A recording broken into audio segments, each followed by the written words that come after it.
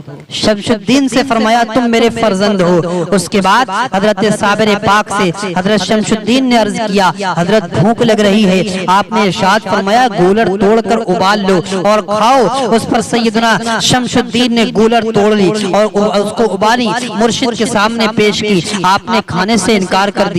اس پر شمس الدین نے کہا یہ کیسے ممکن ہے سرکار کہ حضرت نہ کھائیں اور میں کھا لوں؟ تو آپ نے گولریاں کھائیں۔ پھر حضرت شمس الدین نے آپ کو وضو کرایا اور دونوں نے نماز مغرب ادا کی اور عشاء کی نماز کے بعد حضرت صابر پاک نے آپ کو ہدایت فرمائی۔ دیکھا آپ نے جیسے ہی استغراق کی کیفیت ہٹی، سیدنا صابر پاک جو اللہ کے دیدار، اللہ کے جلووں کا دیدار کر رہے تھے، اس کی طرف سے توجہ جیسے ہی آپ کی ہٹی، فوراً ہی آپ نماز کی طرف آئے، فوراً ہی نماز کی طرف آئے۔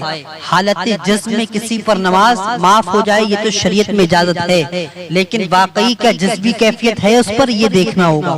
سیدنا صابر پاک 12 سال تک کھڑے رہے۔ لوگ اعتراض کرتے ہیں صابر پاک نے نماز کیوں نہیں پڑھی 12 سال تک؟ دیکھیے جو خدا کا دیدار کرتا ہو، اس کے جلووں میں گم ہو تو وہ پھر نماز بھی پڑھتا ہوگا، یہ ہمارا ایمان کہتا ہے۔ یہ تو ہماری نگاہیں کوتا ہیں، ہماری نگاہ اس کے قصوروار ہے کہ ہم اس کو نہیں دیکھ سکتے۔ اللہ الصمد۔ اس کے بعد آپ نے ہدایت فرمائی بعد نماز عشاء میرے نزدیک ہرگز نہ آنا بلکہ دور الگ رہنا، تہجد کی نماز کے وقت آنے کی اجازت ہے۔ حضرت شمس الدین نے کچھ دور جا کر اپنی رات بسر کی۔ حضرت شمس الدین کا روزانہ یہ اصول ہو گیا کہ آپ تہجد کے وقت اپنے مرشد کی خدمت میں حاضر ہوتے اور ان کو استغراق کی حالت میں پاتے۔ 2-3 بار کا کان میں جب آپ صلات کہتے ہیں، 2-3 بار کان میں صلات کہتے ہیں تو ان کو ہوش آ جاتا، پھر ان کو وضو کراتے اور اس کے بعد میں نماز تہجد اور پھر فجر، پھر عالم استغراق میں غرق ہو جاتے۔ اللہ الصمد کیسی کیفیت ہوتی ہوگی، اور کبھی کبھی اس گولر کا ٹہنا پکڑ کر کھڑے ہو جاتے تھے۔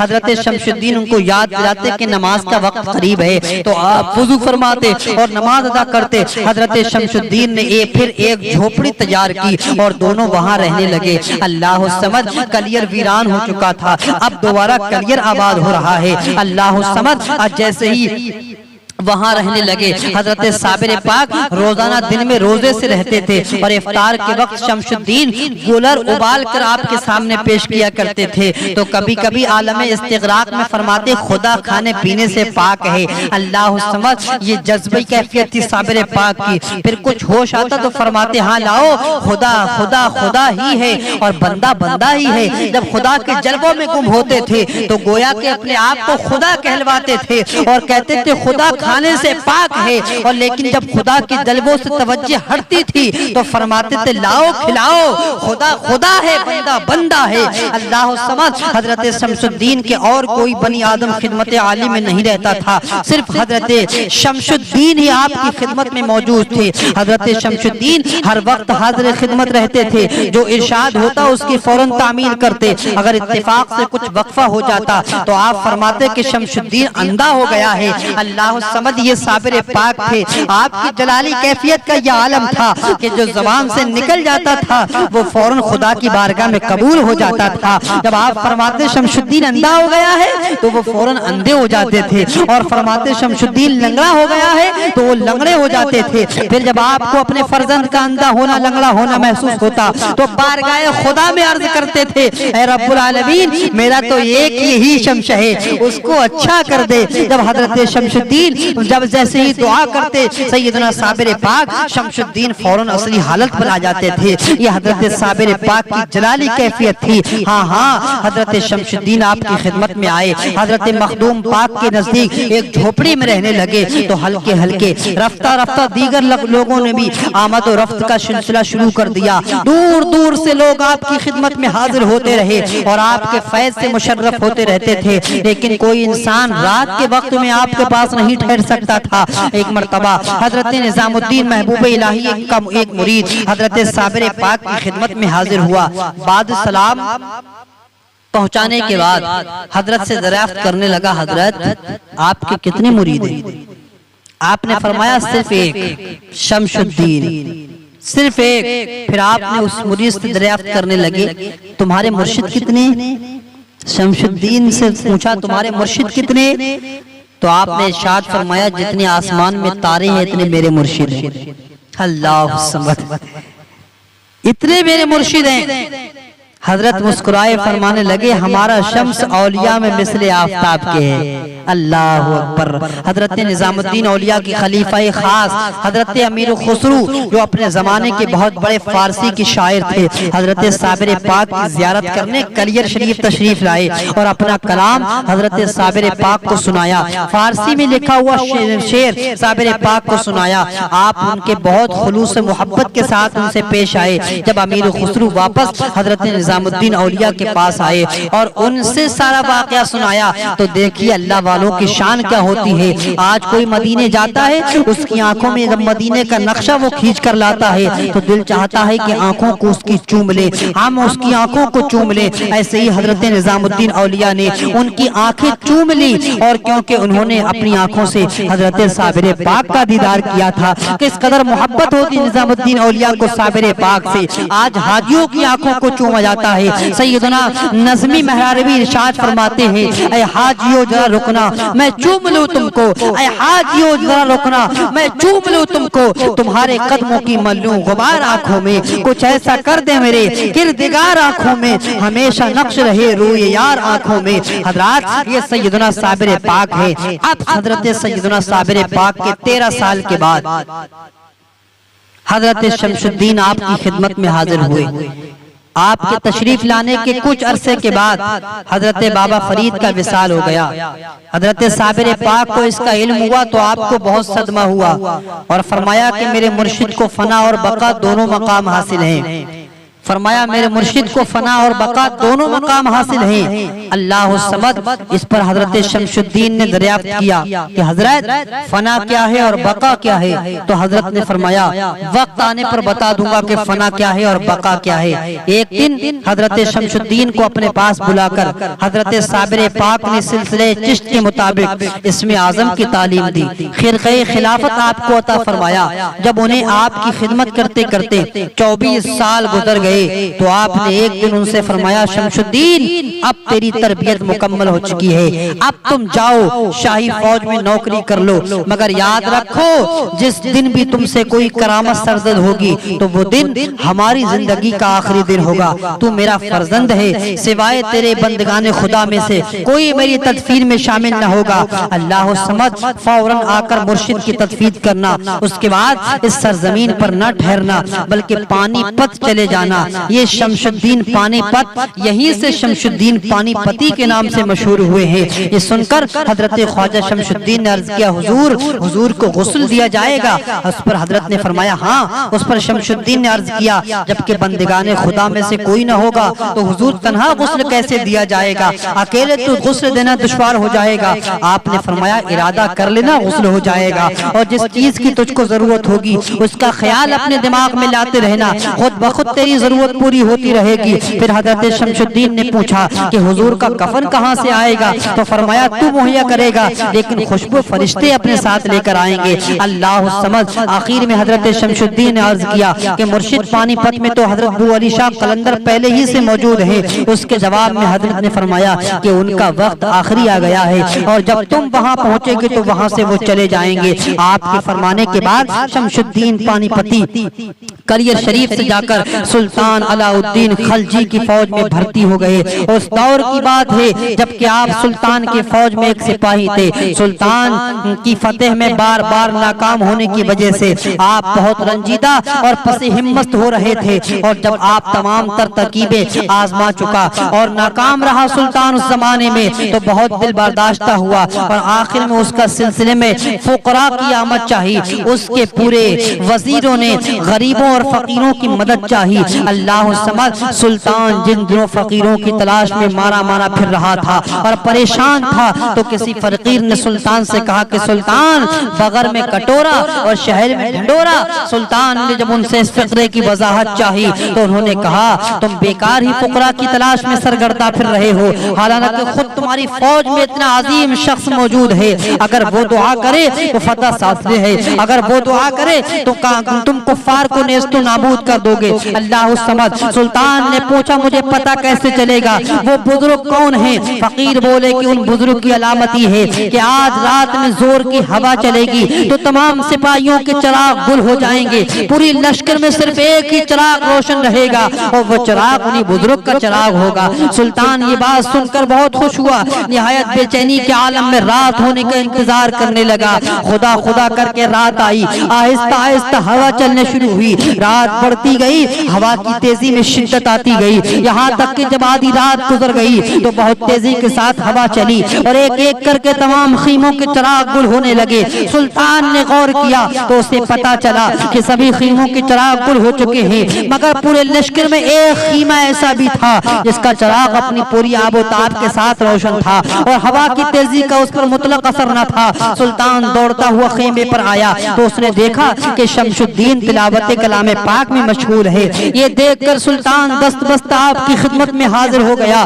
جب شیخ شمس الدین تلاوت قرآن پاک سے فارغ ہوئے اور سلطان کو اپنی خدمت میں دست بستہ کھڑے پایا تو سمجھ گئے کہ آج چھپنا مشکل ہے، چنانچہ وہ کلام پاک کو لپیٹ کر کھڑے ہو گئے اور سلطان سے پوچھا کہ سلطان نے اس وقت کیوں تکلیف فرمائی ہے آنے کی؟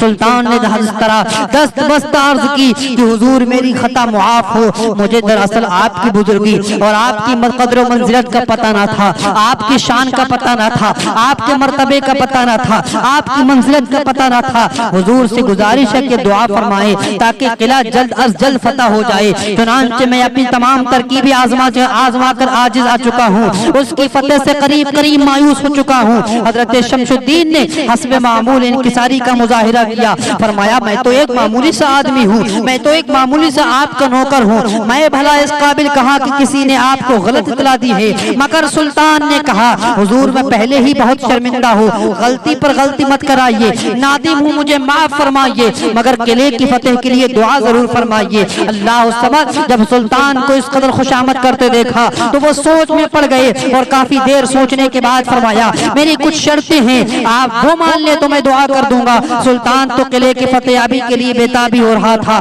اس نے کہا آپ حکم فرمائیے، میں ہر شرط مارنے کو تیار ہوں۔ اللہ الصمد انہوں نے فرمایا سب سے پہلے تو میرا اس استعفا منظور کرے اور میری تنخواہ مجھے دے دے، میں یہاں سے روانہ ہو کر تقریباً 3 کوس کے فاصلے پر جا کر دعا کروں گا، آپ قلعے پر حملہ کر دے، اللہ نے چاہا تو قلعہ ضرور فتح ہو جائے گا۔ سلطان نے اسی وقت ان کی تمام باتیں مان لی، استعفا منظور کیا، تنخواہ دے دی، نہایت ادب و احترام کے ساتھ رخصت کیا۔ انہوں نے وہاں سے تقریباً 3 کوس کے فاصلے پر پہنچ کر دعا فرمائی اور چھتیس گڑھ کا قلعہ فتح ہو گیا۔ اللہ الصمد حضرت شمس الدین نے فوراً سمجھ لیا کہ آج پیر طریقت مخدوم صابر پاک کا وصال ہو گیا ہے۔ چنانچہ صابر پاک نے فرمایا تھا جس دن تم سے کوئی کرامت صادر ہو جائے گی اس دن سمجھ لینا تمہارا شیخ دنیا سے چلا گیا ہے۔ اللہ الصمد آپ کو ان کے وصال کا یقین ہو گیا تھا، اس لیے فوراً آپ کلیر شریف کے لیے روانہ ہو گئے۔ راستے میں آپ کو ٹھوکر لگی، آپ گر کر بے ہوش ہو گئے، جب ہوش میں آئے تو آپ کیا دیکھتے ہیں؟ میں کلیر شریف میں موجود ہوں۔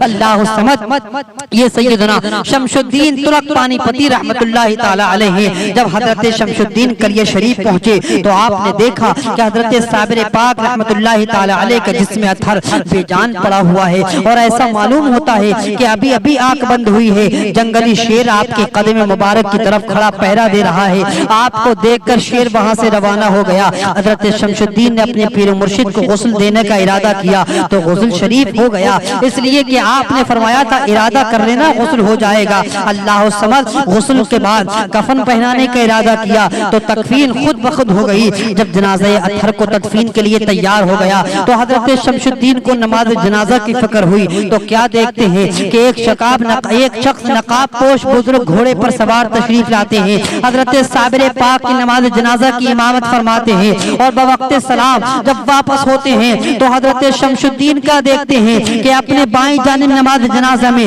لمبی لمبی قطاریں لگی ہیں اور بہت سے لوگ شہید شریک ہیں، جن میں فرشتے بھی ہیں، عارفین بھی ہیں، شہداء بھی ہیں، رجال الغیب بھی شامل ہیں۔ بعد نماز جنازہ کے حضرت شمس الدین ترک پانی پتی رحمت اللہ تعالی علیہ نے نقاب پوش اپنے گھوڑے پر سوار ہونے لگے تو حضرت شمس الدین نے گھوڑے کے پاس جا کر ان کی باگ کو پکڑ لی، ان کے لگام کو پکڑ لیا اور نقاب پوش سے سوال کیا کہ اگر کوئی مجھ سے پوچھے گا کہ مرشد کی نماز جنازہ کس نے پڑھائی ہے تو میں کیا جواب دوں گا؟ حضرت شمس الدین کے اصرار پر نقاب پوش نے اپنی نقاب اٹھائی تو شمس الدین نے کیا دیکھا کہ حضرت صابر پاک خود بخود جلوہ گر ہیں۔ اس کے بعد صابر پاک نے اپنے جنازے کی طرف اشارہ کر کے فرمایا تھا شمس الدین جو اس وقت میں نے کہا تھا کہ میرے مرشد کے اندر فنا بھی موجود ہے بقا بھی موجود ہے، تو یاد رکھو جو تمہارے سامنے کھڑا ہے یہ فنا یہ بقا ہے، اور جو تمہارے سامنے لیٹا ہے یہ بقا موجود ہے۔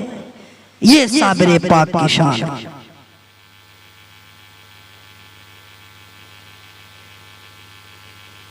میرے صابر نے بتایا فنا کسے کہتے ہیں اور بقا کسے کہتے ہیں۔ اللہ الصمد اب سیدنا صابر پاک علیہ الرحمت والرضوان کا انتقال ہو جاتا ہے، بظاہر اس دنیا سے تشریف لے جاتے ہیں سیدنا بابا فرید گنج شکر کے بھانجے سیدنا صابر پاک علیہ الرحمت والرضوان۔ یہ مختصر سے سیرت تھی جو میں نے صابر پاک کی آپ کے سامنے بیان کی۔ ہاں صابر پاک شریعت کے بڑے پابند تھے، صابر پاک نماز کے بڑے پابند تھے۔ آج بھی اگر کوئی سچا صابری ہوگا نماز کو کبھی نہیں چھوڑے گا، سچا صابر پاک کا ماننے والا ہوگا نماز کو کبھی نہیں ترک کرے گا۔ یہ صابر پاک کی شان ہے۔ صابر پاک بھی کیا ایک خوب ارشاد فرماتے ہیں، صابر پاک فرماتے ہیں شریعت بھی کیا چیز ہے جو حضوری سے دربار میں لے آتی ہے، شریعت بھی کیا چیز ہے جو حضوری سے دربار میں لے آتی ہے۔ اللہ الصمد اور ایک جگہ تو یہ فرماتے ہیں کہ ایک دل میں دو کو جگہ دینا ممکن نہیں ہے، یا تو خدا ہوگا یا دنیا ہوگی، دنیا ہے تو خدا نہیں، خدا ہے تو دنیا نہیں۔ یہ صابر پاک کی شان ہے۔ تو جو صابر پاک کے سچے صابری ہیں ذرا وہ اپنا محاسبہ کر لیں کہ صابر پاک کے قول کے مطابق زندگی گزار رہے ہیں۔ اور صابر پاک فرماتے ہیں جاہل اور لالچی صوفی شیطان کا مسخرہ ہے۔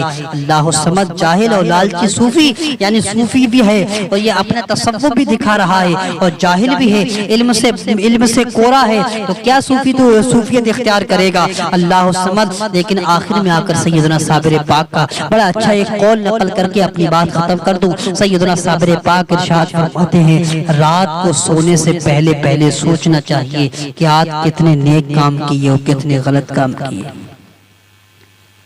یہ صابر پاک ہے پیارے، رات کو سونے سے پہلے، بستر میں جانے سے پہلے سوچنا چاہیے کہ آج پورے دن میں ہم نے کتنے نیک کام کی، کتنے اچھے کام کی۔ یہ صابر پاک کی شان ہے۔ فیصلہ آپ کی عدالت میں چھوڑ کر جا رہا ہوں، فیصلہ آپ کو خود کرنا ہے کہ ہم نے کتنے کام اچھے کیے، کتنے برے کیے۔ اللہ کریم حق بول کر اور حق سننے اور اس پر عمل کی توفیق عطا فرمائے۔